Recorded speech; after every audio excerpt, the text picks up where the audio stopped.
is a mindset, and there are folks who continue with that mindset through their careers. And when I met Mike, it was apparent that he was that kind of person. He's got a great story about how he launched or created Step 1. So he'll talk about that. He'll talk about what it is to be an entrepreneur and how to be a successful one. So I'm excited to hear about that. And thank you, Andrew Schwab, for making the connection to Mike. Quickly, if there are any new folks, Walnut Street Labs is a co-working space. We've got 2 conference rooms and a larger room downstairs, and people pay $300 a month to work here. They get a key 24/7. It's kind of flex space. We also do events like this. This is our 35th-ish, and next week is Kimberly Fink, who created a delivery service, a box of goodies to help keep people who are going through cancer treatment focused, positive, and receiving the kinds of gifts that can make it through the nurse station. So we bumped into her through our office hours program, where she scheduled 15 minutes with Kevin to kind of talk through her product. And that kind of service is pretty hot right now, that sign up for a monthly box of something. And then after that, Jason Sherman from Instamore, Bob Moole from Artisan, Bob Savino from Movin'. And I think we're booked through even after that, Ben? Yeah, we are booked until this late December. So we may fit in 52 of these. That's the goal. Yeah. We have to. We'll do 2 at the end. Isn't it crazy we do this every week? I think it's crazy. So we also do night owls tomorrow night, 7 to 10, for not this, but kind of informal chatting, doing work, talking about projects. So feel free to come to that or talk about it. We do that every week too. And drinking beer. And beer, although you can drink beer in the morning here too. I don't know anything about that. We did a indie film night with Jesse, our new special events coordinator. So yeah, Thursday, October 9th is our second indie film night. We had to move it to its own night. And yes, because it was successful. Yeah, and we're hopefully in the process of also securing a beer and pizza sponsor as well for that one. Oh yeah. Yeah, Thursday starts at 7 for a meet and greet, and then 8 we screen the film, and then a Q&A follows. So. Nice. And then we also run an incubator. We've got 2 companies that are doing well, and we'll start talking about those publicly if we get time.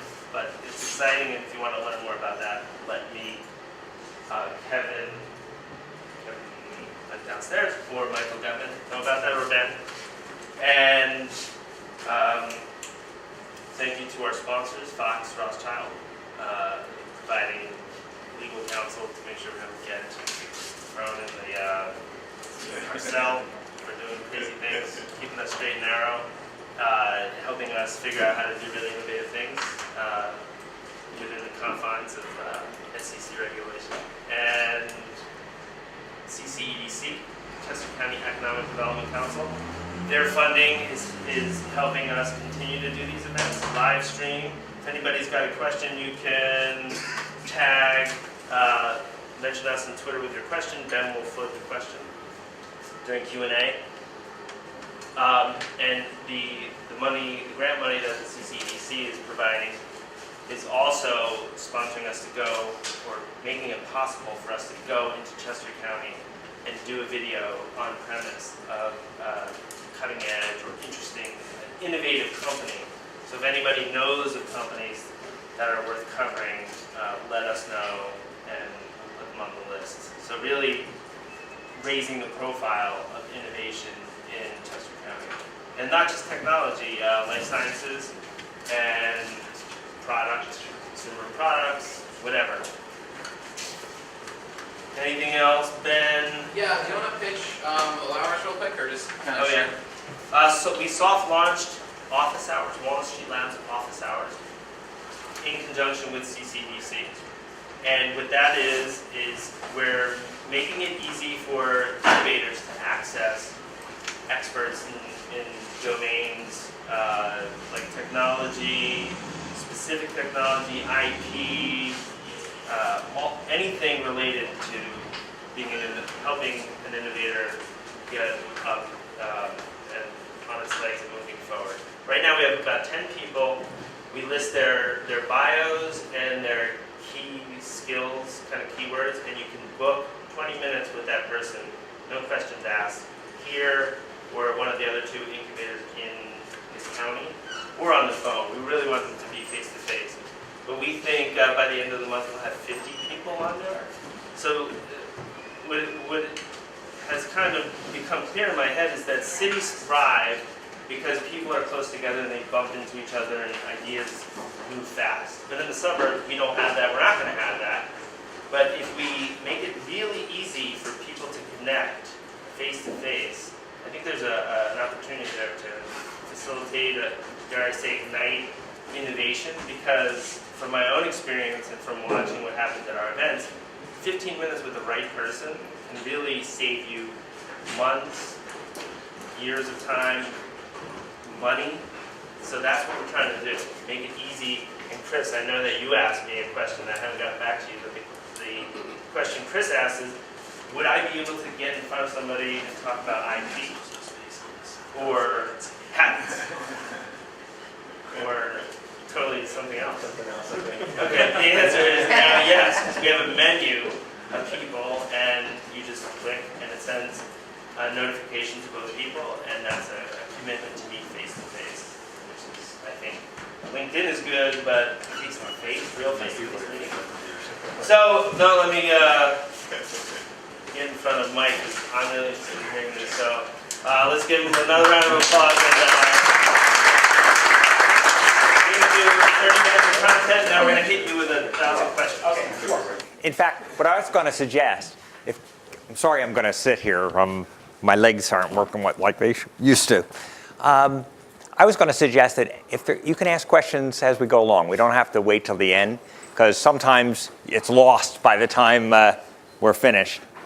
Well, first of all, it's an honor to be here. It's a lot of fun to talk to entrepreneurs and business people in my hometown.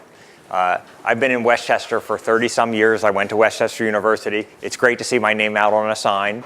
The last time I saw it on a sign in Westchester, I was playing guitar, I think, at one of the places around the corner. So I still play guitar, not well, but I'm around a family of musicians and artists and entrepreneurs, and I guess salespeople too. So I wanted to share a little bit about my background and what I've done and what I did out of Westchester and Wilmington. I've built probably 4 or 5 companies. A couple of them really worked. My wife keeps track of the ones that didn't work. So we could share those details, because there are a lot of lessons that you learn in things that don't work. Because you can, I guess I call them failure to launch, or sometimes failure to reach escape velocity, because you keep on going and you can't seem to just get out of that break. But I wanted to give you a little bit of my background first as an entrepreneur and what I've done. So I went to Westchester University, barely graduated. I am not a student. I was actually a runaway kid and dropped out of high school and then later went back to school. But I was always fixing things. So I learned how to, fix cars and motorcycles and things when I was younger. So I actually paid for my own way to Westchester with a business I called Primarily Porsche. I learned later it really wasn't primarily Porsche. I had one Porsche, but I did lots of Volkswagens, so it was primarily Volkswagens. But I liked calling it primarily Porsche. In any event, I learned a lot about working with people and through that first business. But what I did after that is I got a job in sales. My father was in technical sales. When I mentioned family of artists, my mother was a portrait artist. My father was in technical sales. My grandfather started a patent firm in Philadelphia. And so I'd been around, and the patents, the research he did was all around communications patents. So I was around technology for a long time. So I spent a couple years after school playing guitar, and I was going to be a famous singer-songwriter. After I figured that's not going to happen as fast as I thought, and I wanted to get married and have a family. I thought, okay, what am I going to do for a job? And I said, I'll do what my dad does. I'll go sell technology products. So I got a job working for a technology company, Shared Medical Systems, which is now Siemens, and I worked there for a couple of years. And then I worked for like 3 more companies over the next 6, 7 years as I had 3 children. Those were all technology companies, and most of them did right here out of Westchester. In fact, I ran what was a company, was the first artificial intelligence graphics imaging company from a few blocks away from here, which was a company called Symbolics. And we sold graphics imaging equipment. So I would sell the equipment that later, if you were in Hollywood, you'd be selling it to the company that became Pixar or the guys who were doing animation. I was selling products to DuPont Experimental Station and Boeing, people doing flight simulation or molecular modeling. So I learned something about selling to enterprises over 8 years of jobs. But I also learned, no matter how good of a job I did, I was looking for a new job in 2 years. Because I realized this wave, technology is moving so fast, the wave that I jumped on was almost over. By the time I got on, I realized my customers are telling me they're starting to look at some in a different area. So this has been like being a surfer. So I think I went into business more for security. After 10 years of constantly, working and half the time thinking, okay, when does this wave start so I don't hit the beach? And so I decided to start a company. My first one was called StoreNet, and it was storage and networking solutions. And again, I started it out of Westchester. And what we did was, when I worked for other companies selling software, you couldn't sell them just your product. You had to put a team together. And you had to have like an integration team. You're selling the hardware piece, you're selling the storage piece, and we would all bid together. Somebody would be the prime bidder. And I realized that was an opportunity to align myself with my customers rather than with the product, because the products kept on hitting the beach. So I won a deal there were 2 projects. I had to win one of them or I would lose my house, which is about 3 miles from here. So how did I fund this? I decided I'm going to quit my job. I mentioned one of the things I was going to talk about. What's the hardest step? Just to take that first step, if you have children and you have a mortgage and is very hard to do. And so I had planned, I think I had $10,000 of cash. I had a mortgage against my house. And what I told my wife is the worst case is if this doesn't work, we're going to be back at Golf Club Apartments where we started. And so she was okay with that. But when I went in, so I would have lost the house if I didn't win one of the projects that I had identified before I quit my job. One of them was for Lafayette College, and the other one was for AT&T. And AT&T was doing a library image network. They wanted to take all of the research and work that was being done that was part of a patent process, something that needed to be secure, and they wanted to build a secure network. This is normal stuff now, but in 1990 it wasn't normal stuff. So it was a $1 million plus project. And then Lafayette College wanted to put in a new network. And their network and technology was changing. Routers, Cisco just emerged. Actually, Cisco wasn't really, it was still in a garage, I think. But their main competitor was a company out of Boston that was making routers then. And I happened to know tech engineers that knew something about this. So we bid on both of those projects. And I had to win one of them to stay in business. I ended up winning both. But a very interesting thing happened. In that Lafayette College, a young guy who was an intern called me a year after we won that project, and his name was Eric. And Eric said, you know what, I'm having a hard time finding a job. And I think he thought my company was bigger than the 6 people that we were, and we tried to present ourselves as as professional as we could, but we never said how big we were. 6 people in a garage, and so he called me and said, can I come visit you? I'd like to talk about, I could tell he's looking for a job. And I told him we really don't have a role for for you. He was a young computer science with a business background from Lafayette College, super smart guy. He was very helpful in helping us deploy that project. He was assigned to it. But Eric, very interesting. I'll get back to him in a second because he came to me and I gave him a list of companies that might hire him and forgot all about it. And that was in 1990. So a long time ago. And I'll fast forward how that one meeting kind of changed my life too. But what happened with StoreNet, basically what I did was I did exactly what I had been doing as a sales rep. So what I was doing is selling to companies. I put the team together, but I would say, hi, I'm Mike Phelan from the StoreNet office in Philadelphia. Of course, that was the only office. But I was putting a team together. We put a bid in to win a project. And when they wanted to do all of my reference checks and background checks, I gave them the suppliers that we put together to do that. So I used the credibility of those suppliers to win those projects. And what happened with that business is we just kept on winning. So how do you put the gas on once you have something that's working? In the first year, I think we won 3 or 4 of those projects. And I realized I made so much. Working for somebody else is, they define how much you're going to make and how, what the rules are and what your commission rate is. And I realized this is a wealth creation machine because the margins were healthy then. I think in that technology, they started shrinking over the years, but then they were really healthy. So how do you build a business? How do you scale? Now you have something going. And my biggest problem was, how do I scale this? And I sat down and thought about what are the main things that I need to grow this?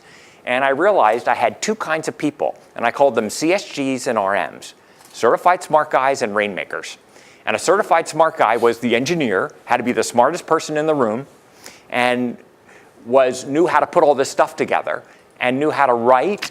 And then I also need a rainmaker, a salesperson, somebody that knew how to make other people's money into our money, and was good at it. And they're usually passionate. And then what I did is I wrote up a paragraph of who do I want to attract into my life?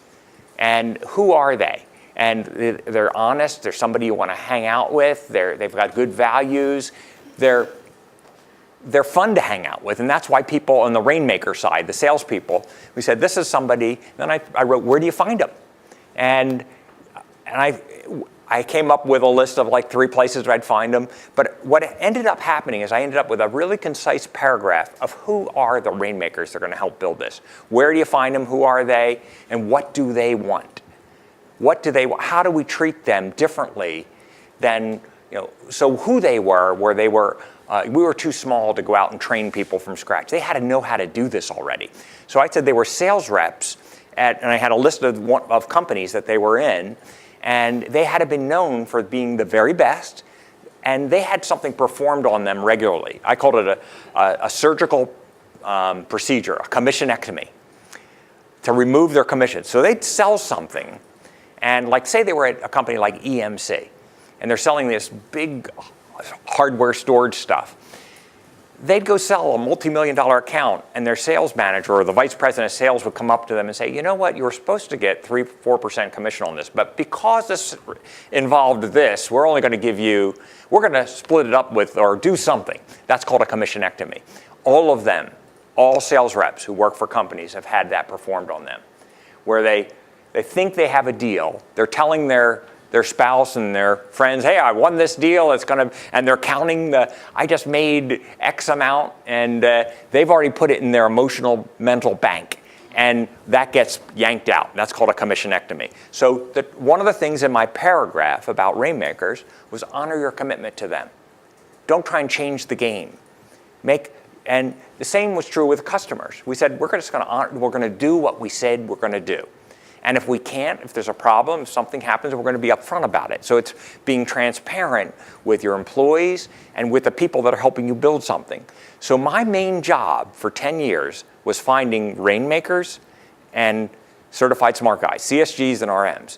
And what I would do in a different part of the country, like say in Dallas, if I found I usually had to find the rainmaker first. If I found him, I showed them the template of how we'd succeeded before. Here's projects we've won. Here's projects you're winning for this company that you're working for. If you come over here, do it for us. I'd let them work through their commission statement, which was really a P&L statement, and they'd see, they're going to do a lot better, and they're going to be in an environment where they can grow their career as a partner, as instead of having these commission activities performed. Well, the bottom line was the company kept on growing, and it grew to an $80 million company. It was profitable every year, every quarter, I think we rode a much bigger wave. The waves I mentioned before that I was riding were over every few years, but because we were aligned with customers, that wave lasted for over 10 years. And it grew to a very profitable business, and it made a lot of wealth for people. We had sales reps, those certified smart guys, weren't all guys. The woman who ran the San Jose office, she had 3 back-to-back years where she made over $1 million. And because we said, you're going to make, basically, her comp plan was she was going to make a percentage of the margins that she brought in. She just kept on winning big deals and bringing in a lot of margin. And so Jenna was her name, just did phenomenally well. And so those stories would get out, and it would attract other top rock stars of Rainmaker salespeople. And we kept on getting those kind of people in. Anyway, that company grew out of Westchester, was our headquarters, and it grew to an $80 million company, and I sold it in 1990. I sold it to a company that was doing a roll-up, and I was very proud of the fact that I didn't use any outside money to do this. And I thought, boy, aren't I great? I just got all this going without this. I learned, I really did not get the kind of exit that I should have for a business that healthy and successful, because I didn't know what I was doing. I thought I did, but I had never sold a company before. And so it was a expensive learning experience where I had something that was a real cash cow. It made tremendous wealth for the people and for me for 10 years. And when I sold it, I realized I just got scammed.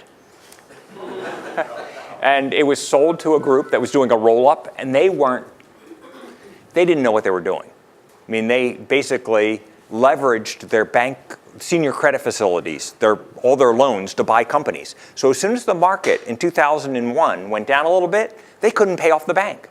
So all the things that this buyers had promised me, they gave me cash, some portion in cash, but more than half of it, like 65, 70% of it was in debt and in stock. All that just blew up and went away because they didn't know what they were doing.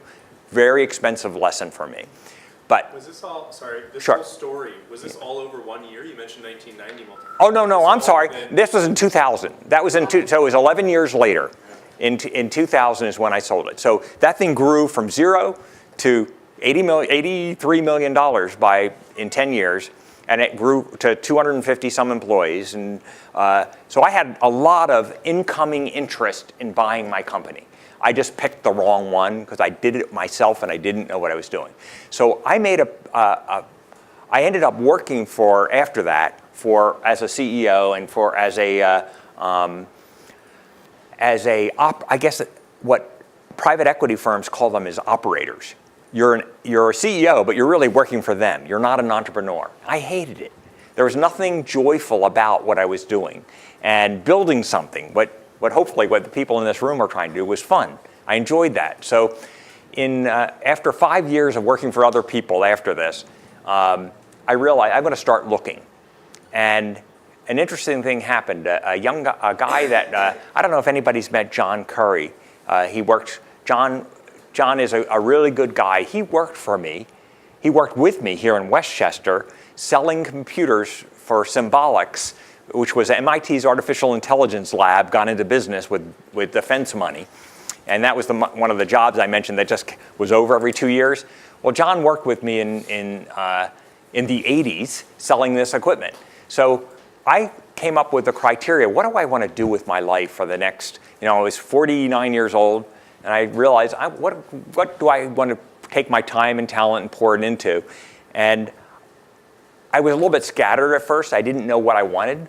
But I ended up getting very crisp and concise about what is it that I want to do. And I said, with whom? For how long? What can I bring to the table? What do I want to get out of it? So I wrote, I want to do something either here, or I had 3 kids in colleges in Boston area, so I said, or I'd go there. I want to work with people that I admire and trust and want to hang out with that recognize they need me, because I don't want to, there's something, I have lots of names for things. I call it inventoritis. Sometimes people have invented something and they think they have a business. Well, what John Curry used to do after we were selling together, he spent 10 years working for David Sarnoff Research Labs selling their intellectual property. So David Sarnoff Research Labs comes up with, they used to be the research arm of RCA. So they come up with an invention and they license it out. And if they get 6 to 8% for their invention, 6 to 8% of royalties, they're thrilled. That's a success. But when you meet an inventor who's invented something and thinks they have a business already, they don't want 6 or 8%. They will say, hey, I'll give you 3%. I said, wait a second. I build a business for you and you'll give me 3%? So I had, as part of my criteria, no inventoritis.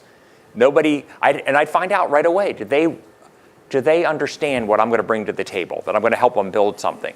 So now, John Curry introduced me to these young Bulgarian geniuses down in Delaware, a couple, Ves and Tanya Bakalov.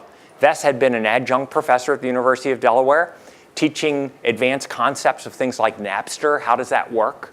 How does this distributed architecture work? But his day job, he was responsible for credit card infrastructure at JP Morgan. At the time, it was Bank One. But later it became JP Morgan. Now, he worked for a guy there who was and here's how I said I'll get back to the guy, Eric, at Lafayette College. 25 years later, Ves is working for a guy that was the intern assigned to the first project I won in my first business, that I invited to come into my office and share a list. So Eric comes by after I started with Ves and Tanya. He goes, I got to show you something. Or I have to tell you something. He said, the list of names that you gave me for companies to go get a job, one of them gave me a job. I was able to get married. I had kids. I got it. And then I ended up keep moving up in my career until I became the vice president of architecture for JP Morgan, or Bank One at the time. And I hired this young guy named Ves Bakalov. And while Ves was there, he had this idea. Something was happening in banking. They were buying all sorts of other banks, and Ves was inheriting the tools for managing the infrastructure. At the same time, he was teaching, and those were closed, old, clunky architectures, but he was teaching modern architectures at the University of Delaware. Things like, how does Napster work? What are these open APIs and open Linux-based things? And he realized they were light years away. And they were the tools that he was inheriting to manage the infrastructures didn't work the way they needed to work in that world, and he knew that the world's just going to get the density of what he had to manage is just going to keep on getting more and more data. So he decided with his best friend to rewrite it. And he said, we can rewrite this in using the Napster type principles. And Ves is one of these just amazing characters that has an incredible social IQ and business IQ and just regular IQ. So he and his friend spent a year just writing this thing, and Ves didn't quit his job until JP Morgan, Bank One, bought his product from him. And so he wanted to have something. So I met this, going back to the guy John Curry introduced me to them, and they invited me to join them as their partner. And it was Tanya, Ves, and me, and in a garage behind a comic book store on Main Street in Delaware. And we had one sale, the sale that Ves had made. And I know that the reason they were open to having me come in, I believe, is they realized this is really hard to sell. They're selling to companies. Well, I've done that, and I built companies to do that. So I think they recognized I could bring something to the table that I could help. I think in their minds, I could help them sell. But I think the real value was helping them build the team and build it and grow it. The first guy I hired, so the first lesson I'm going to mention now, we had no money then. I had some cash I could put in, or I didn't need to take a salary at that point. But I didn't want to be the dumb money. I didn't want to go put money into something before it's so far along. I said, let me just work with you, and we'll bootstrap for the first And any commissions we make, we'll give to Vess and you to make your house payments. And so that's what we did. And what basically happened was we kept on selling the product. I brought in a sale, so I helped them sell a couple more. So we got into a few other accounts, and it made enough cash flow to continue it going.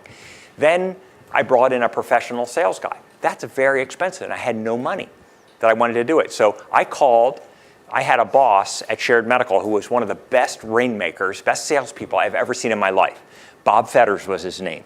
And Bob was ornery, difficult, a rotten boss, but he was really, really good. So I called his wife and I said, how's Bob doing in retirement? She goes, driving me nuts. And I said, so I can give him a job, but I have no money. I'll pay him on commission only. So I made a deal to give him 25% of the top line. You sell a thing for $1 million, you're going to make $250,000, Bob. Well, it took him 9 months to get his first sale. It was Comcast. And then after that, it was Thomson Reuters. And after that, it was Cablevision. Bob got us into like 5 accounts like that in a row over the next year. And that had the funding. Once we got into Comcast, I said, okay, let's bring in, we had enough cash to operate the business, but I said, let's not, in my mind, I did not want to repeat the mistake of my first company. I didn't bring in any institutional money because I thought I was very, as I mentioned, proud of that fact. But I also recognized that didn't bring in the discipline and the intelligence of people that know about, how to get in and get out and scale businesses. So I decided at this time I'm going to bring in institutional money. So I went out to 5 friends. One had been, my first company was storage and networking. And I had cultivated a relationship with the founder of SunGuard. And he was I think I met him at our church. And his name is John Ryan. John is still an angel investor in this area. I think he's 80-some years old. He climbed Mount Kilimanjaro a few years ago. He's just incredible individual. But I went to 5 people that I knew that had been entrepreneurs and said, this is what I'm doing. Are you interested in putting something in? And I found 5 people to put $100K in. So that was my $500K to launch the business.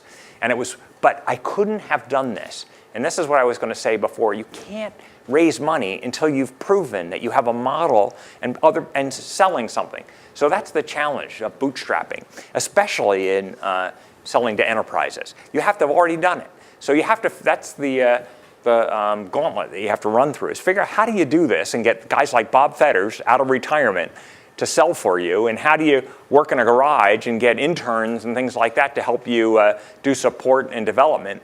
But that's what we did. So when I brought in that $500,000, that was with friends that were professional CEOs. But what I did then is I went to the venture people because I had $500,000 lined up. By going to the venture people then, I already had something. So I realized when you go to them and you don't have a start, they dictate the terms. I had friends here willing to put cash in, and actually some of them said, I'll put as much in as you want. And so it really helped me negotiate and interact with the venture firms. So anyway, that company, Sev1, what they were doing, as I mentioned, was managing infrastructure for enterprises and service providers. So it was like putting a speedometer on anything that data flows through. In fact, now if you use Apple products or Google products, our product's embedded in it, that it tells them before you realize I have a problem on my iPad or my iPhone or my Android, where things were slowing down. They get a message to the person responsible, or Comcast gets a message. Now, I'm not responsible for Comcast Last Mile and all their problems they have there. I'm responsible for everything that happens in the infrastructure of their satellite switches and routers and servers and everything that data flows through.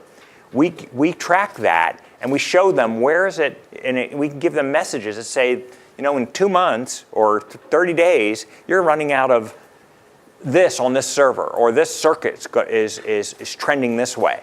So we basically put a speedometer with an audit trail that tracked everything. And we had a very elegant way of doing it and growing it that made the business, once we got into an account, it would grow like 80 to 90% a year every year. So Comcast would buy 80 to 90% more every year. And it didn't stop and hasn't stopped since. Because their infrastructure, everybody's infrastructure, is growing that fast. And they have to be competitive. So we ended up in a right place. So as an entrepreneur, what I've tried to do is find things that are already happening in the world. And this is different than what some entrepreneurs are trying to do something new. And I admire that. And I think it's incredible when you can figure out something new that no one else has ever done, and you can figure out how to make somebody start using that or buying it so it can support yourself. I didn't have that luxury. I had a family and I had bills, and I said, okay, I'm going to do what I've already been doing, and I'm going to sell to people that have already decided that this is something important. So my first business, backup and recovery, StoreNet. They're doing storage and networking.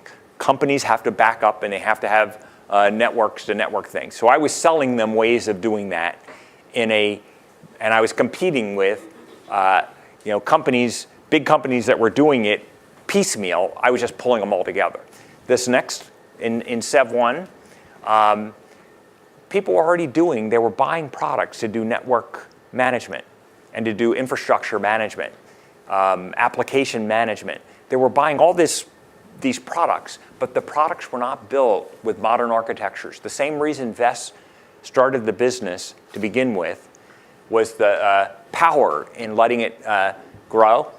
So what happened with Sev 1, it just kept on. The first year we did maybe $175,000 in sales, but it kept on growing. And in this year, it'll do $65 million in sales. It was valued at in the end of 2012 by Bain Capital and made a major investment. They basically bought 60% of our shares for a $250 million valuation. So the thing just took off. And so for me, having a team around me, and that's where Osage Ventures, the founder of Osage, Bob Adelson, was our chairman. When I circling back to say I raised $500,000 from friends and family, I interviewed a lot of venture people then. And you've heard all the terms about venture vultures, and yes, there are a lot of them.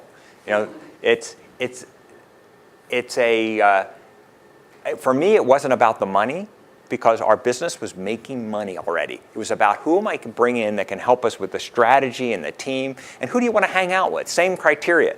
And I really liked the guys at Osage. I said, these are just smart people that are passionate about what they do, that love entrepreneurship, and want to be part of growing this. And so that's where I am now. So after part of me stepping down, the one thing I left out here, you saw me hobbling up here with the cane. At 49 years old, I started with Tanya Invest. And 2 months later, I got a diagnosis of MS. And so I had to be upfront with myself, with my partners, and say, I have no idea what this means. And so is my brain going to keep working? Is my body going to keep working? And you know what? It did have challenges. I mean, there were times, but I did notice, being an entrepreneur, I noticed things that hurt at night or on the weekends didn't hurt while I was fully occupied. And so it was wonderful to have that opportunity to build this, so I wasn't just focused on my body breaking down. So, but part of this was I realized in 2012, I realized I've hit my wall, physically, mentally, and also skill set. The company grew like a weed. I don't have any more bag of tricks of what I can do to help it go to the next step. So I started interviewing options. So we could have sold the company. We had a lot of incoming interest of people that were going to pay a lot of money. But Tanya Invest were still vested. They really wanted to go for it. And so I wanted to structure something that could get me out, but also keep them in. So we ended up selling 60% of the company to Bain Capital. And we interviewed a lot of different private equity firms, but we liked the way they shared our vision for what the company could be. They recognized it, and we liked them. And so at the end of 2012, we sold 60% of our shares, and that was I spent another 6 months until the middle of 2013 as a CEO. But the idea was, as quickly as possible, we're going to find a CEO who can take it to the next step and grow this into if you look at the terms of Bain's investment, you realize they don't make any money unless this thing becomes like $1 billion company. So they have to bring somebody in who knows how to do that. And that wasn't me, with any health. So anyway, it was fun to be part of that transition too. But I'll tell you, it was the most stressful thing going through that transition too. The intensity of which Bain works, Bain has had a number of very successful software startups, but the intensity of how they go after, and I'll share one. I went and visited like 5 of their portfolio companies first, just to see how they treat them and how they think and how they operate. And I found a common denominator. They use this, I call it a high velocity sales model.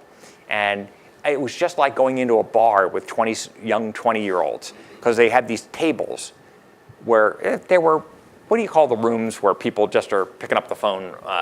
Boiler rooms. Yeah, to me it was a type of boiler room, but it was a very structured boiler room. At each table, they had in the corners, they had sales reps. And these sales reps, the year before, were running beer pong club at their university. I mean, they'd get type A personalities that were probably driven and wanted to prove I'm the best in the world. And they'd find those, and they put those guys are on the corner of the tables competing. And they're not all guys too. There's women, but there are more guys that want to say, look at me and see I'm the king of the mountain. But then at each table had somebody at that table who was technical, who was an engineer who understood how whatever they had to sell worked. And somebody else at that table had been successful selling it before. And all these people did was get on the phone as soon as they showed up. And they would have email blasts for like an hour in the middle of the day, but they would literally make 300 outgoing calls in a day. I mean, and it was all measured. The metrics of when did that person come in, when did they first pick up the phone, how many emails went out, the response rate. And when they got somebody starting on a conversation, either through email or instant message or whatever, or on voice, the other senior person would start listening in. And within 30 seconds, he goes, you know what, that's a good question. Let me introduce you to my boss. And the other guy, or our manager, or our head of this, whatever he did, and the guy who knew how to do it would jump in. They have used that model. And so their thesis was, investing in Sev1, we were very good at if you look at the market as a pyramid, the top of the market is selling to, the largest enterprise in the world. We did really well at doing that. So their thesis was they're going to help us sell to the middle market, and we're going to do it using this high velocity sales model. They're a year and a half into that now. I don't know. It's tough. I don't know if it's, I don't know how much it's helped. The Sev1 continues to grow. I don't know yet because I'm not there day to day how much of that high velocity. But I'll tell you what, that high velocity model tells you something about the intensity and of what it takes to get something, the campaign that's involved. And one of the managing partners at Bain, he was a campaign manager for top Democrat Party, even presidential campaigns. And just the intensity. When they get on the phone like that, what he did when he came was still getting to know us and deciding to make an investment. This guy from Bain picked up the phone from one of the sales guys. He goes, how many calls have you made today? And the guy, he went into high squeak. Well, Ben picked up his phone and just started dialing it. And he gets on the phone with somebody and starts telling him about my company. And I realized, okay, this is intense. Then he put the phone down, he did it again. And for a half an hour, he sat there and he just did nothing but make calls to people. And most of them he didn't get through to, but he got through to a couple. And he knew the pitch.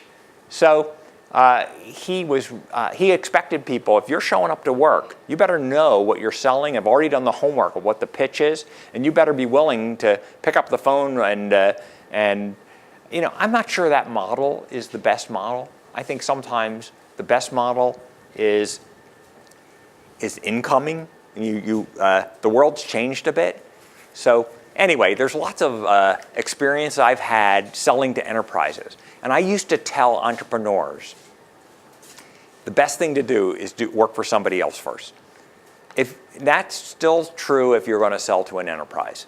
You can learn what's expected, how you grow, what's involved in the sales process. But the world changed. There's so many things that have happened in in technologies and in socially, that entrepreneurs now are doing things that aren't selling to enterprises, and there's no advantage in going to work for somebody else for 10 years. I mean, sometimes it's just you get momentum and get it going.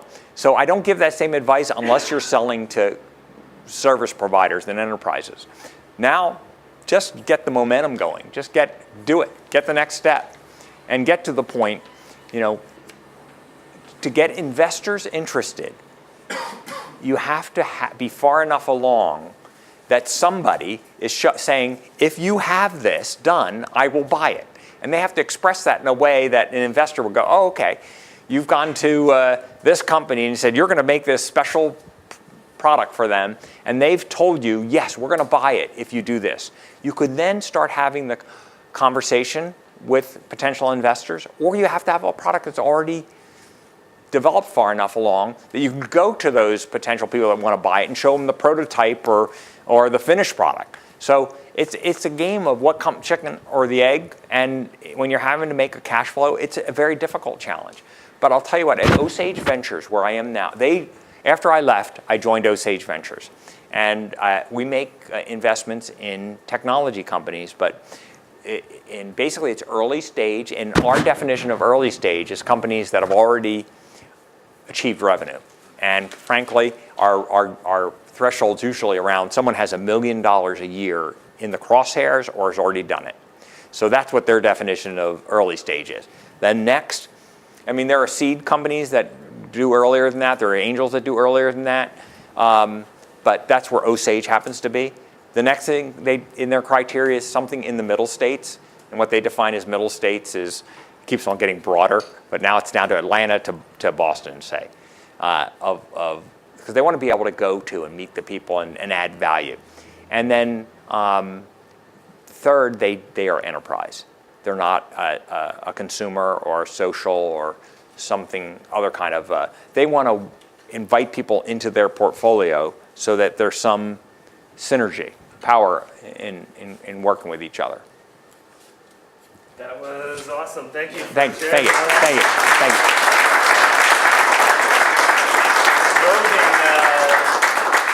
A roving career, and it seems like your non-traditional CEO qualities. You define simplicity, values, and openness and transparency. I feel like if you read Entrepreneur magazine, you would see those. So it's really awesome and refreshing. So let's now questions, because we ran long, but that was great. So I would like to ask my first question. I'll go first. I think you shared something. Just make sure you introduce yourself. Sorry. Phelan, I'm a partner here at Wall Street Labs. I think you hit upon something really valuable when you said that I think that a lot of entrepreneurs assume that when they're trying to grow the cat, that if they had more cash, they would be successful.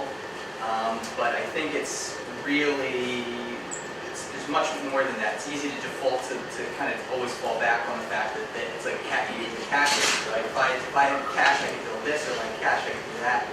And that's, 9 times out of 10, especially for first-time entrepreneurs, I found that that's really not the case.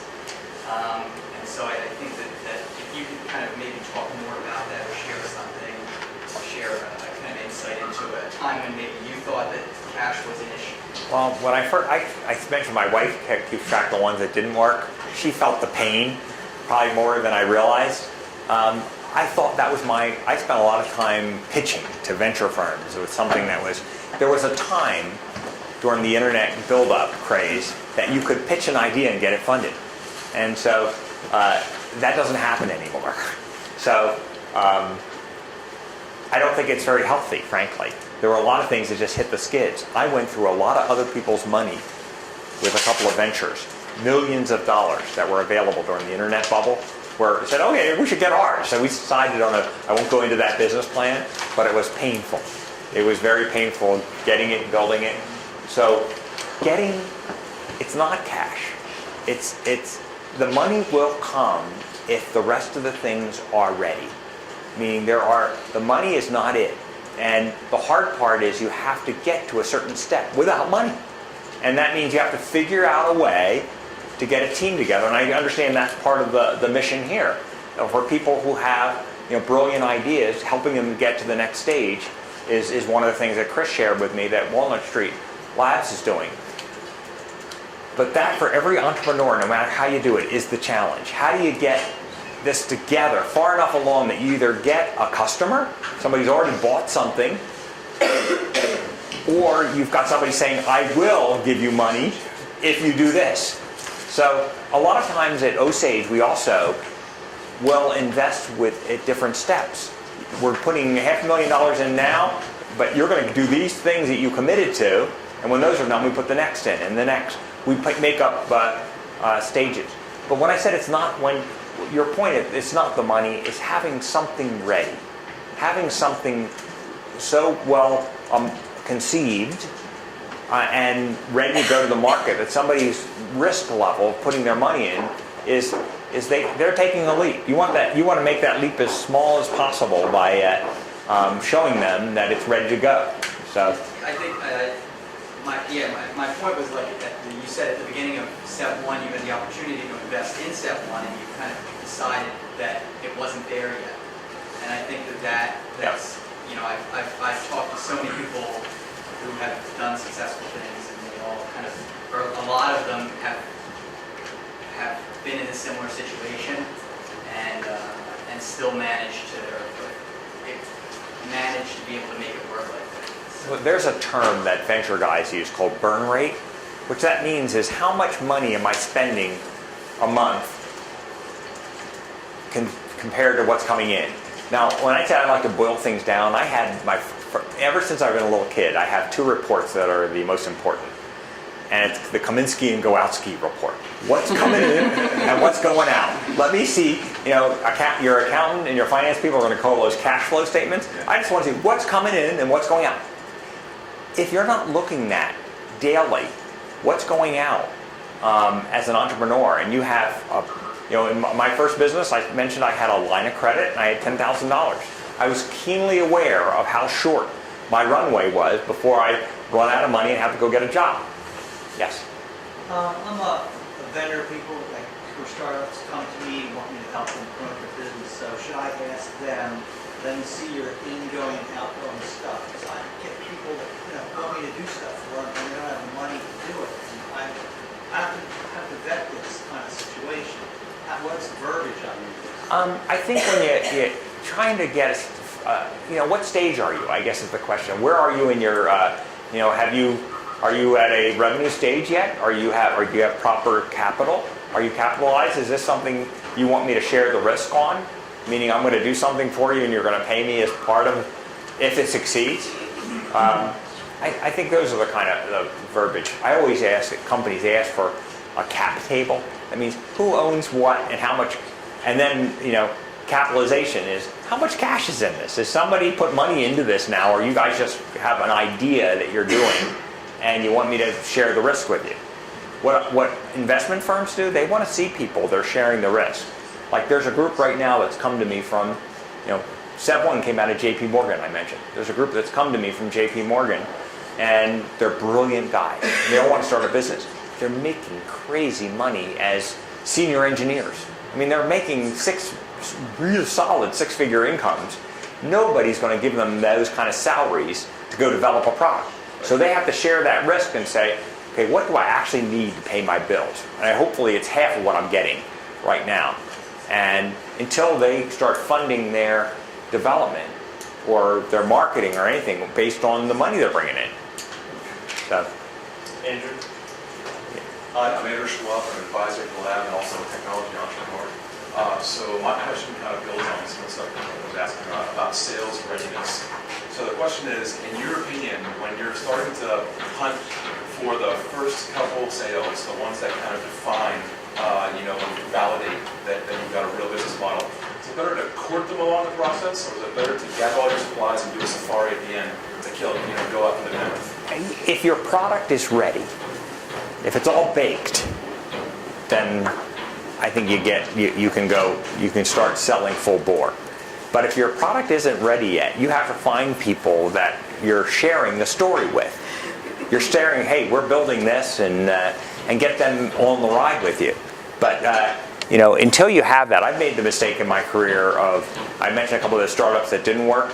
One of them, I hired one of the top rainmakers in the world. He's brilliant, but he's like a thoroughbred horse. He wants to run, and our product wasn't ready, and he just kicked down the stable.